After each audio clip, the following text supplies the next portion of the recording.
Pro Bono Happy Hour. I'm Elise Drita. Today's guest is Mark Desgrosseilliers from Womble Bond Dickinson. Mark spoke to us from Wilmington, Delaware, where he is based. We hope you enjoy our conversation. Hi, Mark. Thank you for joining me today. Oh, thank you for having me. So we are going to jump right in. Could you tell us what your early years were like and about your background? Sure. It's not all that interesting, but there were four kids in my family. I was the third of four, two older brothers and a younger sister. I grew up in Maine. Mostly, my dad was in the Navy for the first 8 years of my life, so we traveled a little bit. But most of the rest of my life, I grew up in Maine, and that's kind of it. My mom and dad still live in Maine, and my brothers and sisters still in Maine, and my brothers are kind of in Virginia and scattered about. You're actually talking to fellow Northerners here from Rhode Island, so it's always nice to hear people from the area. Go Red Sox. So when and how did you decide to become a lawyer? So I was, I guess it was in college, I decided to become a lawyer. Like I guess a lot of folks who went to law school, I was thinking about medical school, and then a number of things changed my mind, including organic chemistry. I realized med school was not the way I was going to go. And then actually, there were some personal issues in my family. They were involved with a contractor who was not entirely honest, and that got them into the legal system.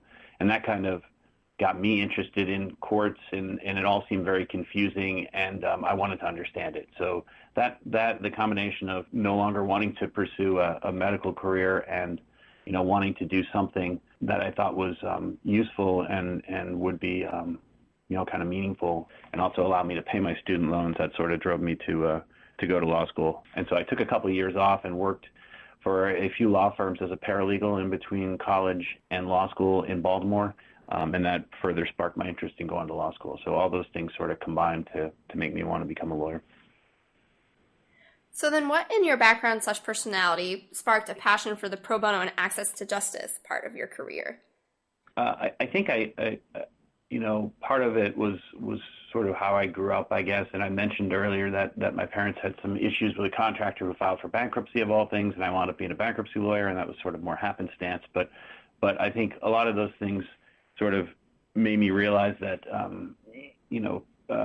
when people encounter the legal world and the court system, they don't always have the best understanding of what's going on, and that sort of was motivating my desire to do pro bono and work on access to justice issues. Also going to, I went to the University of Maryland for law school, and they have Ben Cardin program where you're required to do a semester of clinic work. And that also, Professor Milliman, I think, still runs the clinic there, or did. He was a great influence on me and many other lawyers coming through Maryland to really give them a passion for pro bono and helping out members of our community who need some help in the legal system. I would say that it was, of all things, I went to work for some big law firms, and the lawyers I encountered at the big law firms, for the most part, as surprising, shared that same passion. I think even at some large international firms that I worked at as a busy bankruptcy lawyer and working with busy bankruptcy lawyers, they all took time, for the most part, when they could, certainly, to work on pro bono matters, and they really gave it the same passion that they devoted to their clients who were paying a lot of money for their services. So that also encouraged me to work on pro bono as a young lawyer.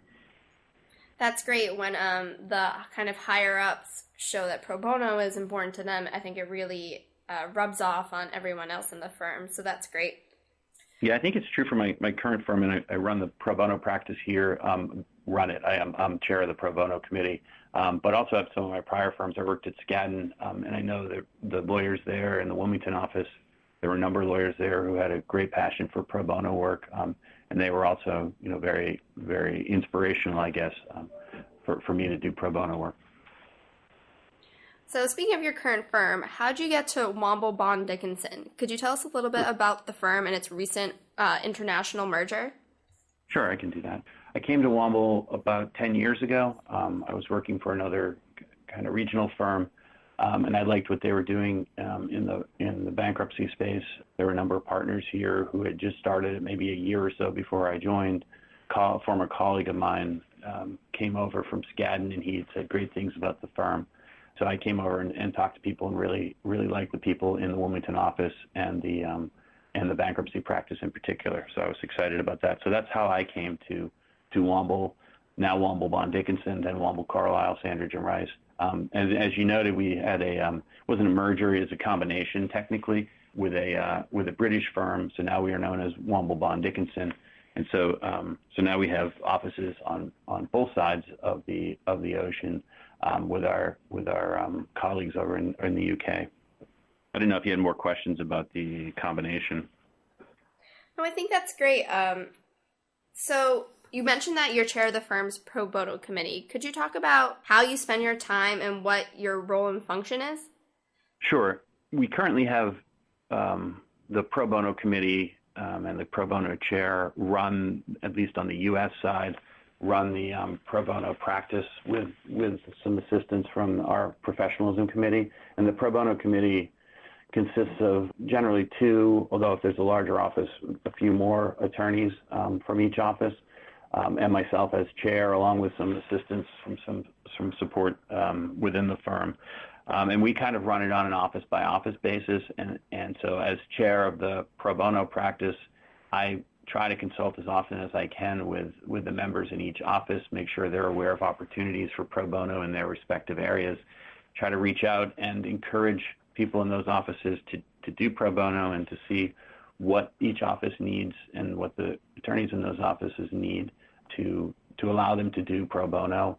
That would include financial support. The firm is very generous in supporting each of our offices and sponsoring events.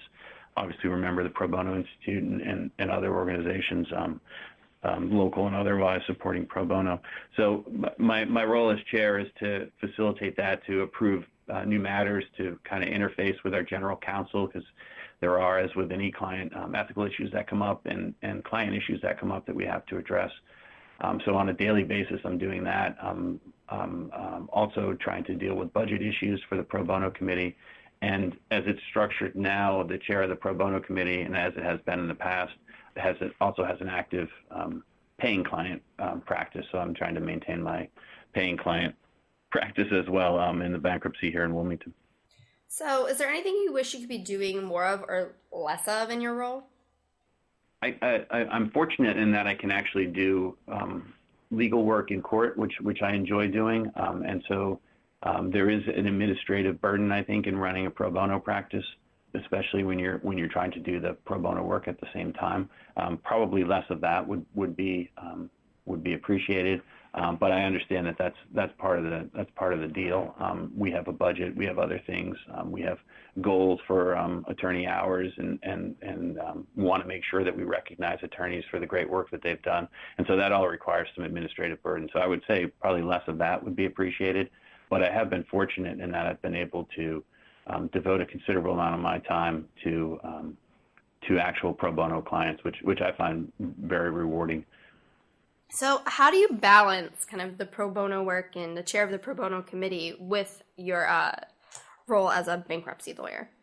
Sure, and that's come up a few times. I've spoken on panels, and I've listened to other people talk about how they try to do it. I think it's difficult, and probably at the end of the day, it's not entirely possible to balance anything as a lawyer, and particularly trying to balance pro bono practice with a paying client base is difficult.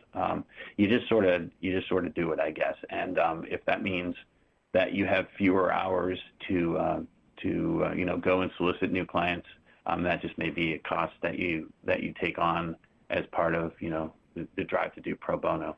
There's only so many hours in a day, obviously, and if I'm in court, and today I had a meeting with a father who's getting reunited with his son. Probably his son is in DFS custody, is a baby in DFS custody right now. So all that stuff takes time.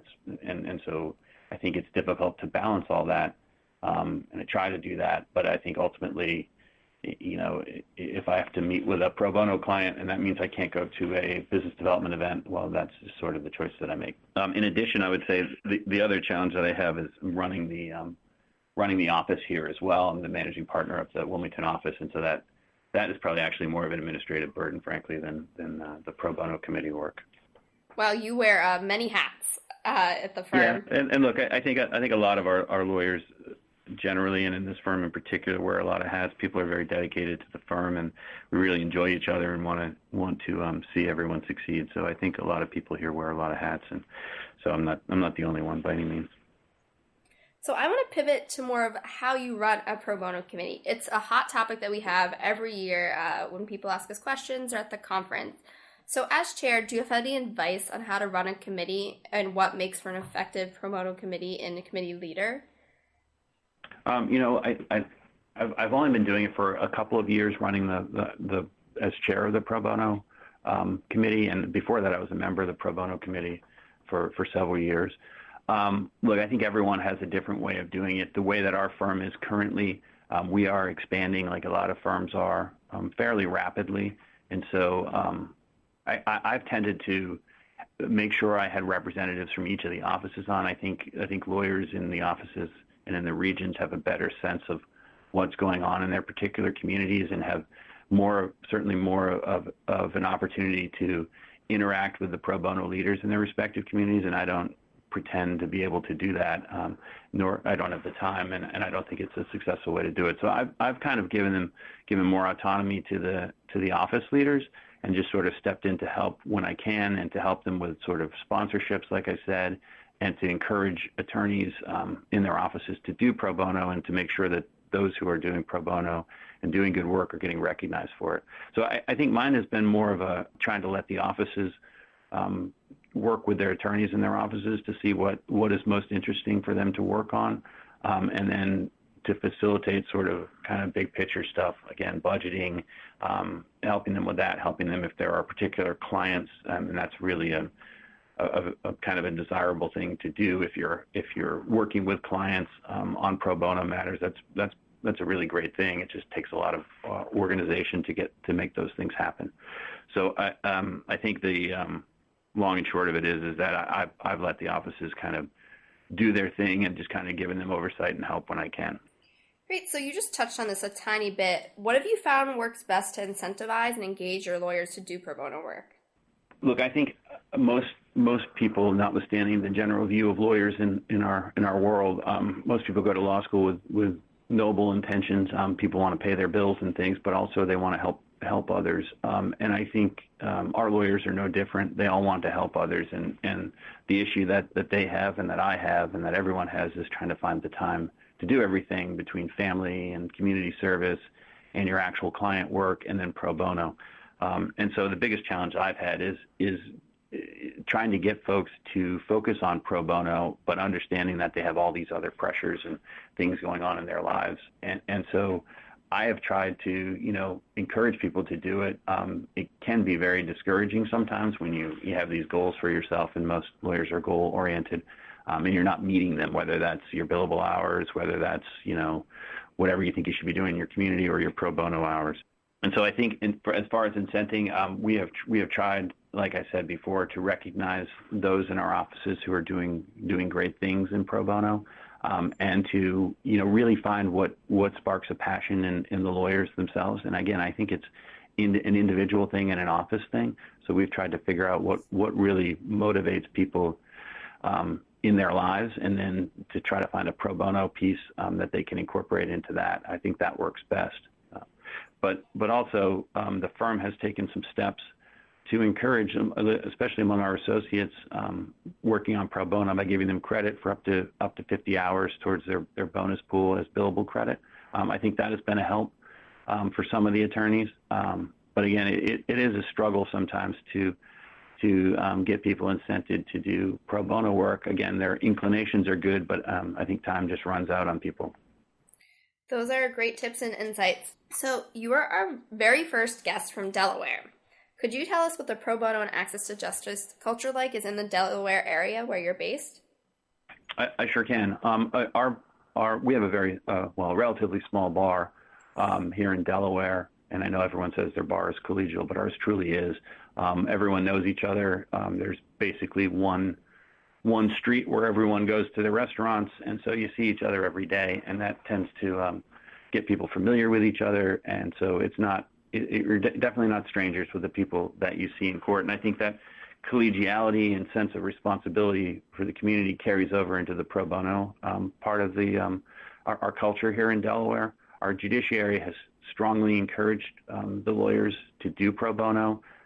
Some of the judges will even call when there's a pressing need on some of the larger firms in town to step up, and those firms do step up. As I mentioned before, I worked at one of the larger firms in town, and it was truly remarkable how much pro bono work that firm did and the lawyers in that firm did, and still do. So I think our pro bono commitment here in Delaware is very strong. We're a small, tight bar. We're divided amongst the counties, and so most of the attorneys are up in Newcastle County, which makes a challenge, I think, in the state to get some of the southern counties, Kent and Sussex, to make sure that those pro bono needs are being met. And I guess like any other state and all the other states, we are struggling to meet what is an astonishing amount of pro bono work that needs to be done. I don't think we meet nearly all of it. I think the latest statistic I saw was somewhere in the neighborhood of 20% of pro bono legal needs get met in the state, which I actually think, unfortunately, is very good compared to some other states. So I think our judiciary, again, like I said, strongly encourages us to do pro bono. We see our judges all the time. They know who's in court doing pro bono, and they want us to do pro bono. And I think that helps here in Delaware. So I want to shift focus on to your work. A few years ago, you received the firm's Irving Carlisle Pro Bono Public Award for your work protecting the rights of children in Delaware's foster care system, U.S. military veterans, and domestic violence victims. Could you expand more on this work? Sure.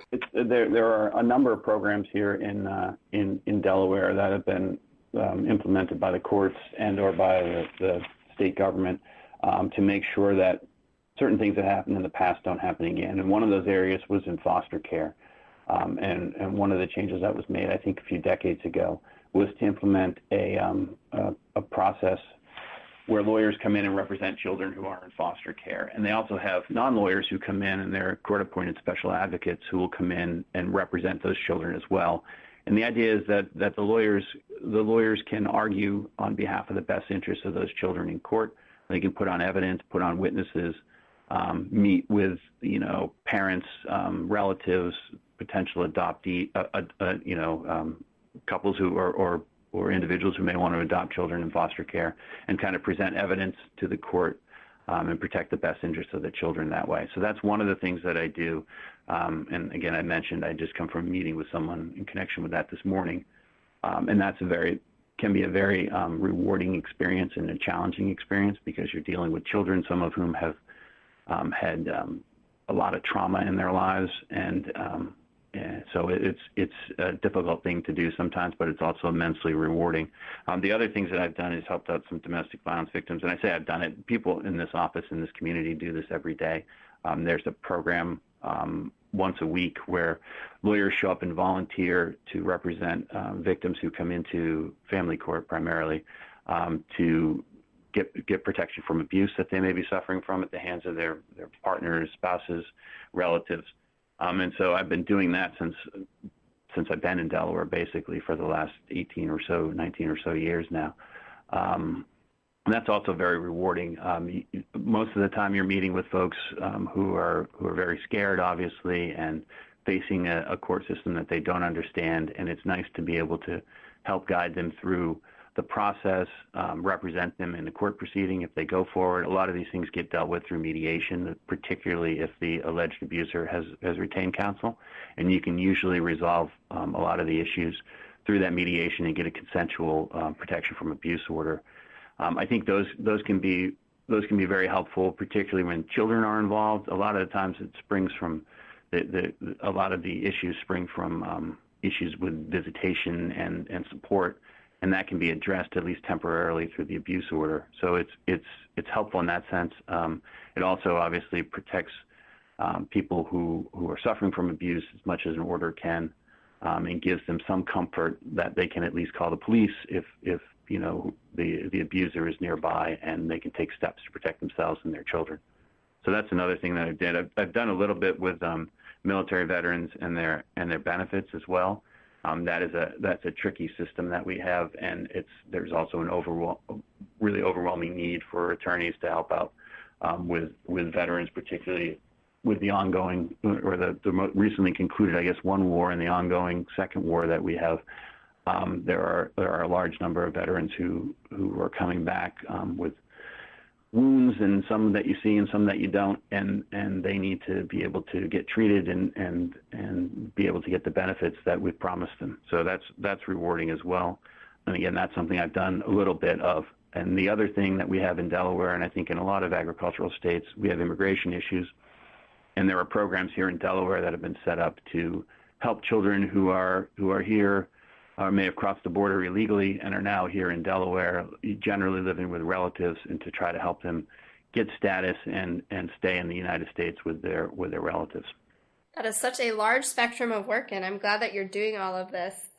It's truly great. Yeah, and I mean, a lot of this is work that's being done by, obviously, not just me. I'm not tooting my own horn. There are a lot of people in this office here who work with me, who devote a considerable amount of their time, really remarkable amount of their time to helping kids in this community, to helping abuse victims. I'm astounded every day by what my colleagues here do. That's really inspiring. So we recently launched a new segment on the podcast called Tell Us About Your First Time. Could you tell us about your first or one of your early pro bono matters that you've handled? I'm sure there were a couple that were, I think, particularly rewarding. One, I practiced in Baltimore for, I guess, about a year with a firm down there, and I took on a pro bono matter. I'm not sure anyone knew I took it on, but I did. There was I was a first-year lawyer and thought I could do anything, but there was a woman who was not getting her support, was relying on the state for her benefits, trying to go to school, and she needed to track down the father of her child, who fortunately was in the Marines. And so the only reason I mention is because I was resolved relatively quickly. I was able to. My brother was a retired Marine now, but he was an active duty Marine then, and I called him and inquired how I could get a hold of this guy, and he put me in touch with his sergeant, who I spoke to on the firing range, who called this poor private over and got him on the phone with me as he was screaming in the background. And the private was only too happy to fill out the forms to get the woman her child support. So I thought that was a relatively easy case. It was a fun case, and my client was able to get the support that she needed for her child. So that was all a good result, I think, except maybe for the private who got yelled at by his sergeant for a while. He did fill out the forms, though, so that was kind of nice. When I got to Delaware, one of my early cases was a PFA, and one of the great things about PFAs, particularly as a protection from abuse case for young lawyers, is that you get into court, you get to try a case. Sometimes you're just there and you meet your client right before the hearing, but on this instance, I had an opportunity with one of my mentors really at Skadden, Rob Weber, who's still at Skadden, to work on this and to really prepare a case, to gather evidence, and then to argue in court with Rob on behalf of this woman who was being severely abused by her husband. So that was another one that was really felt good when we were done. We were able to get the order that she needed, I think, for 2 years. We got her support. We got her possession of her property, of their property, possession of the home. And so it was a great result. But the rewarding part for me was not only that the client got a great result, but that I was able as a second or third year attorney to go into court with a more senior attorney, and we put on a trial and we ran that case. And so that was a very rewarding one for me. So great. So do you have any additional examples of pro bono cases that have been particularly meaningful to you? Yeah, there was another one, a landlord-tenant issue that I took on with an attorney at Skadden who's now a judge, and we took that appeal on an evidentiary issue, of all things, in a landlord-tenant dispute up to the Delaware Supreme Court. So that was great. He argued before the Delaware Supreme Court, unfortunately unsuccessfully, but I think the client felt well represented, and it was really professionally rewarding, I think, to go to the Supreme Court. I still think we were right on the evidentiary issue, but that's how it goes. Right. So could you talk about what's on horizon for the pro bono program, and if you had anything new in the works, and how has the combination provided any challenges or opportunities for you in the program, if any? Yeah, I think there are a couple of sort of hot button kind of global issues that we're looking at as a firm to figure out ways that we can address. One of them is immigration, and tied in with that is the real devastating issues of human trafficking that come along with sort sort of illegal immigration and that we are trying to figure out a way to coordinate efforts as on both sides of the ocean on that topic. I think it is a challenge. There are different. I guess we are two people separated by a common language, and that applies to our legal system as well. They have a different approach in the UK than we do in the United States. They have more of a corporate social responsibility approach to things, and so it's not so much a focus on legal work, although there is clearly pro bono legal work that goes on in the UK, but it's a lot of community service and more of a holistic approach. Whereas in the United States, obviously, we're focused as lawyers on doing work for nonprofits and on a corporate basis, or in court if you're a litigator or a bankruptcy practitioner. We're focused more on the legal end. So I think it's been a bit of a challenge. I'm kind of tying that in there as well, to coordinate those efforts with two similar but different approaches to pro bono and community service. But immigration, again, is one that I think we'll focus on. There are a few other kind of global issues like that we're focusing on. There are some nonprofits that span the ocean, and so that's been interesting to try to figure out ways that we can help more internationally based organizations and nonprofits. Yeah, the conference the past couple of years, we've talked about like pro bono in the UK, and it truly is such like a different system that the U.S. lawyers might not necessarily understand or know, and it's really interesting. Yeah, I think that's right, and we have really dedicated professionals on the UK side who I have spoken with on a number of occasions, and they really are committed to their communities, but there is a slightly different nuanced approach to pro bono, so that's been a challenge.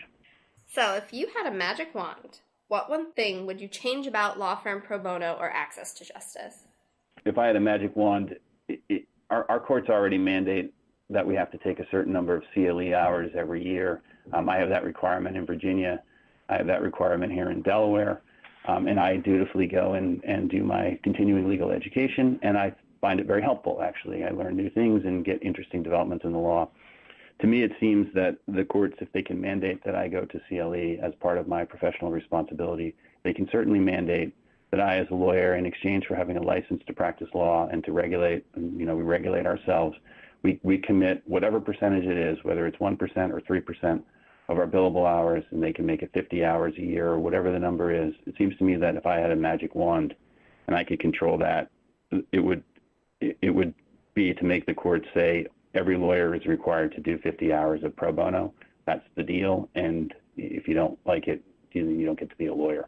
I think that's really the only way we're gonna fill that gap on the access to justice, and so that would be my magic wand. We're going to close out in this final question. Who is your pro bono role model / access to justice role model, and why? Sure. And I have a couple of them, and as I mentioned, at each firm I've been at, there have been truly remarkable attorneys who have worked on pro bono a lot. One of them I mentioned was my colleague and mentor, Rob Weber, who just devotes himself wholeheartedly. It was truly amazing working on that PFA case with him. He's still at Skadden working hard there on behalf of corporate clients, but still dives in on pro bono. He's represented some death penalty. He's represented some defendants in death penalty cases in addition to folks here locally. So he is certainly one of my kind of models or role models in pro bono work. Also, I think here at Womble, we have a number of attorneys who really throw themselves into pro bono. One is Jim Cooney, who has represented, defendants on death row and successfully had a number of clients released from prison, exonerated. Mark Schammel in our DC office is another person who just throws himself into any case that I have where the stakes are high. Also at Skadden, Tom Allingham, who I didn't get to work with on pro bono matters, but saw working hard all the time on First Amendment and other issues. He was a great role model, certainly to see a very respected partner at one of the largest law firms in the world just throw himself thousands of hours, some years into pro bono work. And the last one is Tom McDonough, who runs the PFA program here in Delaware through Delaware Volunteer Legal Services, DVLS, in which I sit on the board. He has been a remarkable person to watch from my time as a younger attorney to now. He shows up. He was devoted to those clients who need help, and every day he's there just doing the work that needs to be done down in the trenches here in Delaware. So those sorts of people are the ones that I really look up to in the pro bono world. Those are all great. Thank you so much for sharing that with us and for joining us today. Well, thank you. Appreciate it. New and archive episodes of the podcast can be found on Apple Podcasts and YouTube. Be sure to subscribe if you haven't already. Please take a moment to leave an Apple Podcast review. It's quick and easy to do. We'd appreciate the feedback and would help make it easier for other listeners to find the show and expand the conversation about pro bono and access to justice. We'd love to hear from you. Send your comments, feedback, and questions to probono@probonoinst.org.